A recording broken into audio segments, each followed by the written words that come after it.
Aïcha Etbari, Azoul. Vous venez d'être reçu au titre de docteur d'État en langue et en civilisation amazigh pour une thèse de doctorat sur le rite du mariage, le rituel du mariage, pardon, dans la région d'Aït-Soukman. Est-ce que vous pouvez nous dire un petit mot sur ce projet, cette thèse, cette recherche, et sur les motivations donc, qui vous ont poussé à faire cette recherche?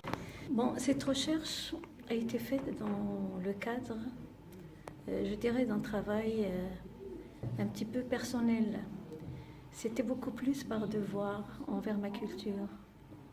C'est-à-dire que j'appartiens à une zone démarginalisée, à une zone qui vient de s'ouvrir sur le monde à travers le désenclavement et qui est en train de connaître des changements importants qui font que la tradition, telle qu'elle a été vécue, se trouve tout d'un coup bousculée.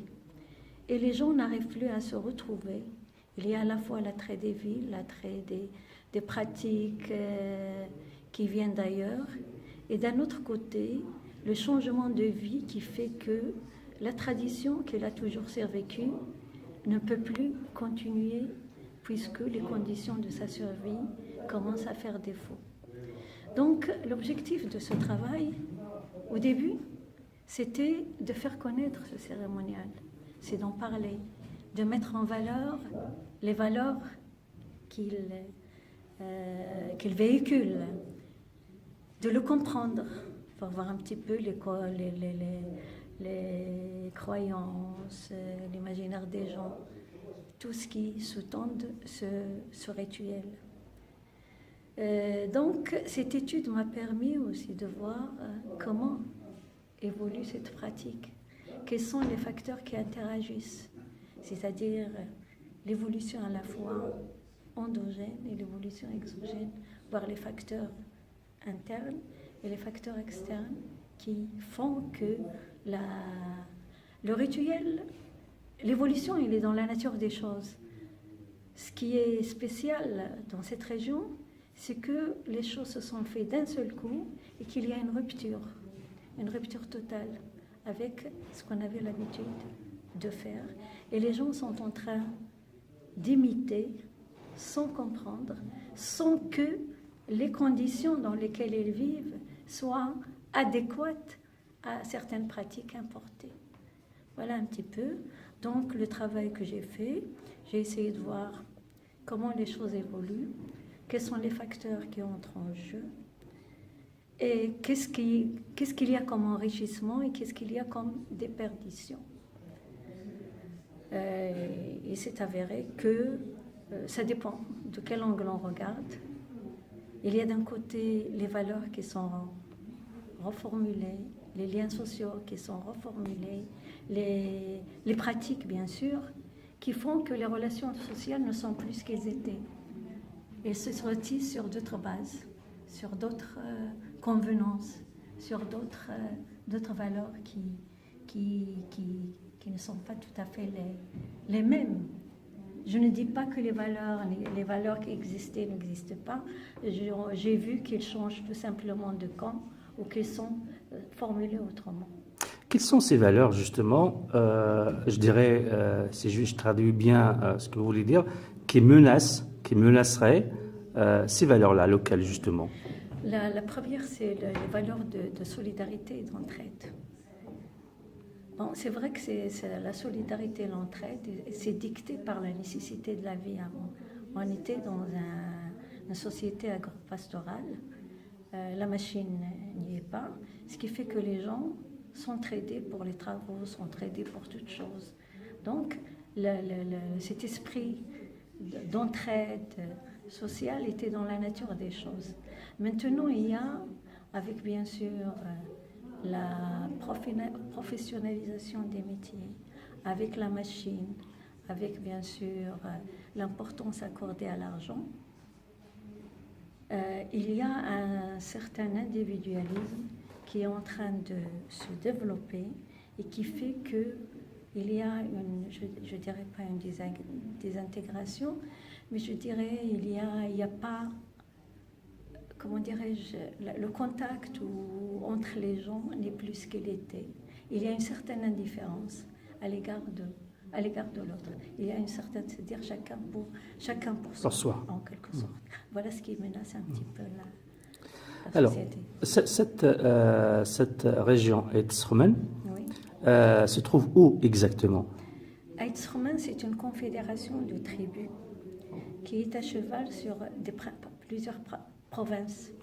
Il y a la province de Beni Mellal, il y a la province d'Azilal, et il y a la province de Rachidia. Donc, c'est une confédération de tribus. Il y a Aït Abdi, il y a Aït Hamama, il y a Aït Daoud Ali, il y a Aït Saïd Ali. Voilà un petit peu de quoi est composé. Donc, c'est un peu le Moyen Atlas et Maziran. Oui, c'est dans le Moyen Atlas et l'Atlas central. D'accord. Et la langue qui est parlée, c'est Tamazirt. C'est Tamazirt qui est parlée. C'est la langue Tamazirt.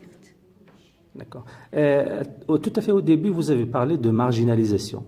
Cette marginalisation d'Aït Sromen est due à quoi, hein? Quel est le responsable de cette marginalisation? Bon, la marginalisation, il y a plusieurs facteurs. D'abord, c'est une... et je ne sais pas, ça remonte peut-être à la période coloniale, où on fait la distinction entre arabe et amazigh. Arabe, c'est la plaine, etc. Et les Amazirs, c'est dans la montagne, c'est le rural. Il y a déjà ça. Et ce sont des tribus qui appartiennent à ce qu'on appelle Bled Siba. Ce sont des tribus qui ne se sont pas soumises à l'autorité du Mkhazn.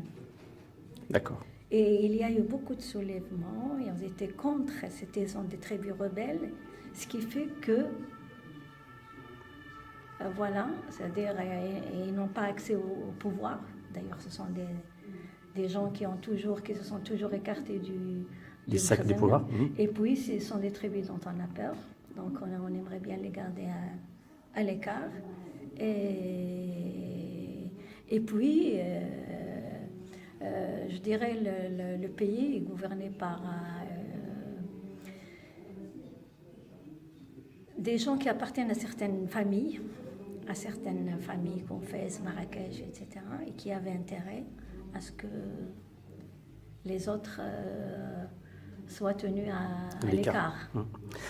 Alors, vous nous avez dit que, on a appris lors de votre soutenance que vous êtes en retraite et que si vous avez fait cette recherche, vous avez fait cette thèse, c'est pas pour des considérations de carrière, mais parce que ça vous tenait à cœur.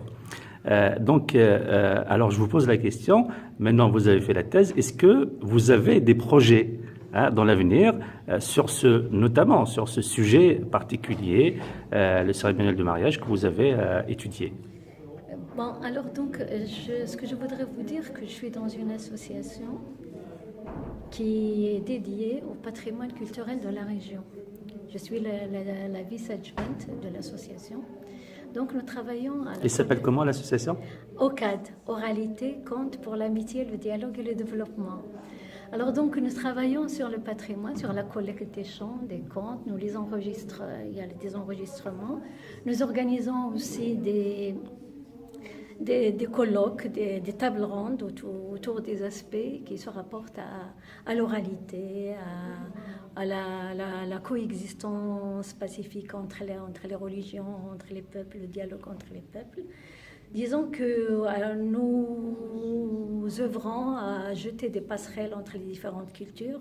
Il y a des échanges avec des associations d'ici en France, de la Bretagne, ce qui fait on vient, on les reçoit et on fait connaître notre culture et à travers eux, on fait connaître la leur.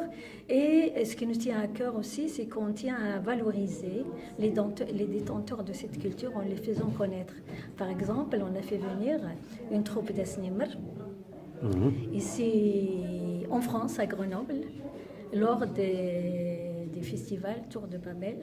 Là, on les a fait connaître, ils avaient participé à différentes soirées et c'est ainsi qu'ils se sont fait connaître, ils se sont fait inviter, ce qui a valorisé un petit peu ce chant qui a commencé à se perdre.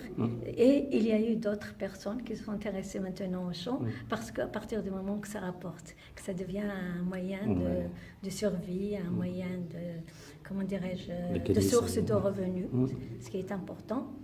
Nous travaillons sur le conte aussi. Dans le conte, on l'a introduit en classe comme outil de sensibilisation, d'éducation aux valeurs, à l'environnement, à la protection de l'environnement. Disons qu'on essaie de faire plein de choses, ce qui fait que je vais continuer à travailler sur le patrimoine culturel.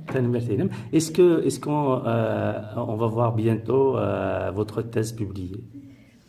Ben, je l'espère. Je vais, les remarques de forme qui m'ont été faites, je les prends en considération.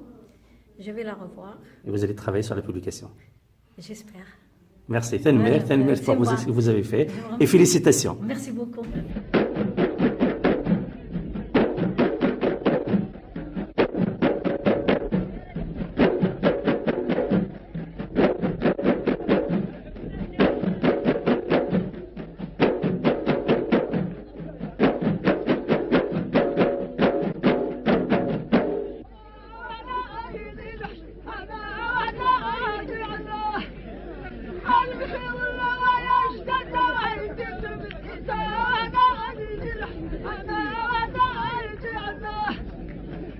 أنا أحكي يا زوجتي لا ما تجد